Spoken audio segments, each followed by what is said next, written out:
Здравейте! Днес ще ви покажем как си правим фрикасе вкъщи. Това ястие е на основата на сос бешамел и се добавя пиле към него. Продуктите са следните. Около 50 грама масло, може и повече, 4-5 супени лъжици брашно, половината от гърдите на едно пиле, предварително сварено, част от бульона, с което сме заварили пилето, около половин литър мляко, лимонена киселина и чесън. Първа стъпка, трябва да си подготвим месото. Някои хора го режат на парчета, но ние предпочитаме да е накъсано на много тънки конци.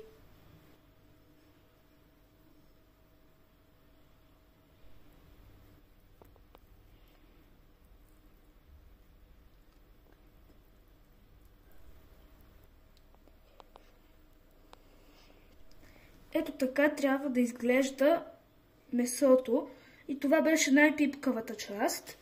Сега стопяваме маслото.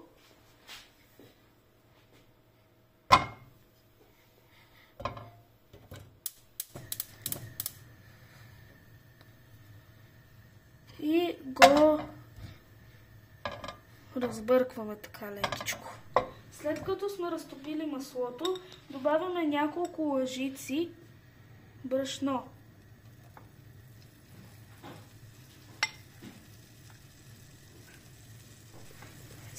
И разбъркваме много енергично. Много хубаво и постепенно разбъркваме брашното с млякото.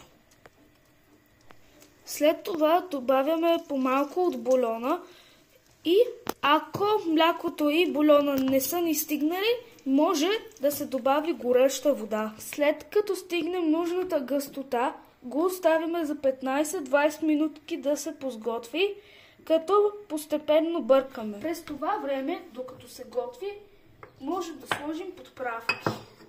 Сол и лимонна киселина.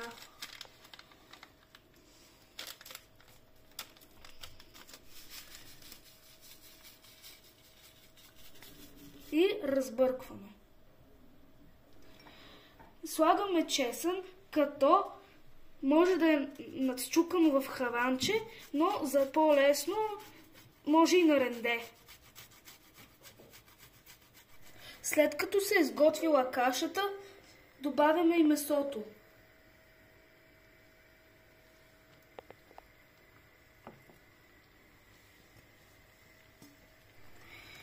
Разбъркваме и оставяме още няколко минутки на котлона и фрикасето е готово.